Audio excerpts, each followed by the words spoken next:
صحابی رسول جناب سیدنا عبداللہ ابن عباس رضی اللہ تعالیٰ عنہما نے بھی ایک بڑا بہترین وظیفہ بتایا ہے،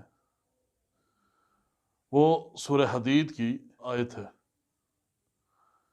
لیکن انتہائی کارآمد اور مجرب جس کو بھی دیا گیا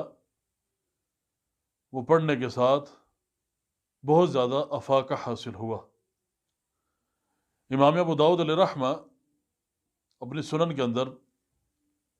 یہ روایت نقل کرتے ہیں کہ جناب ابو زمیل سیدنا عبداللہ ابن عباس رضی اللہ تعالیٰ عنہما کے پاس حاضر ہوتے ہیں اور آ کر وسوسوں کی شکایت کرتے ہیں، آ کر عرض کرتے ہیں ما شیء اجدہ فی صدری واللہ ما اتکلم بہ، کہ میرے دل میں ایسے وسوسے آتے ہیں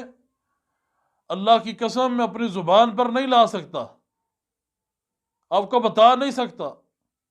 کہ وہ کیا وسوسے ہیں، وہ کتنے سنگین ہوں گے جو زبان پر نہیں لائے جا سکتے۔ سیدنا عبداللہ ابن عباس رضی اللہ تعالیٰ عنہما اس کا حل بتاتے ہیں کہ جب بھی تجھے یہ مسئلہ ہو تو یہ پڑھا کر هو الاول والآخر والظاہر والباطن وهو بكل شيء علیم،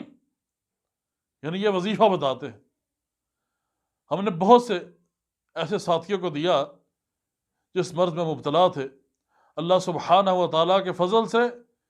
ان کو انتہائی فائدہ ہوا۔ اس لیے اگر کسی بھائی کو یہ مسئلہ لاحق ہو وہ اس آیت کو، آیہ مبارکہ کو یاد کرے اور یہ پڑھا کرے، انشاءاللہ فضل ہوگا۔